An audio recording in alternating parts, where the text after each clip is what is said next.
बिस्मिल्लाहिर्रहमानिर्रहीम। पाकपतन डिस्ट्रिक्ट के अंदर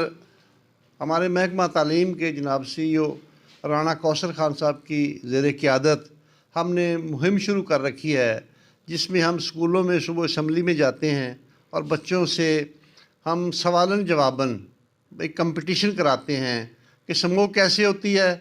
फ़ज़ाई आलूदगी क्या है, हमारे यहाँ बारिशें क्यों नहीं हो रही और यहाँ पे शजरकारी की कितनी ज़रूरत है। इन मौज़ूआत के ऊपर जब हम असम्बली में उसको बहस में लाते हैं, क्विज़ मुकाबला कराते हैं, बच्चों को फिर सर्टिफिकेट भी तकसीम करते हैं, तो उससे बहुत ज़बरदस्त एक इम्पेक्ट जो है ना वो शजरकारी के हवाले से आ रहा है। और अल्हम्दुलिल्लाह हम दावा करते हैं कि जब हम असम्बली से 45-50 मिनट का वो सेशन करके निकलते हैं तो वो तमाम स्टूडेंट जो हैं, जिसमें हमने वो टाइम ऐसा रखा हुआ है कि हम असम्बली में जाते हैं ताकि उनके तालीम का भी ज़िया ना हो, उनको इंशाअल्लाह हम शजर दोस्त बना के निकलते हैं। और इस वक्त हमने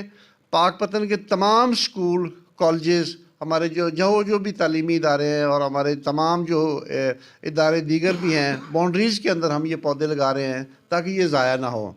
जिस तरह सर जी ने बताया, राना कौसर खान साहब ने, कि 10 लाख शीशम के पौधे और इसी तरह 50,000 पौधे जो हमारे फूलदार होंगे,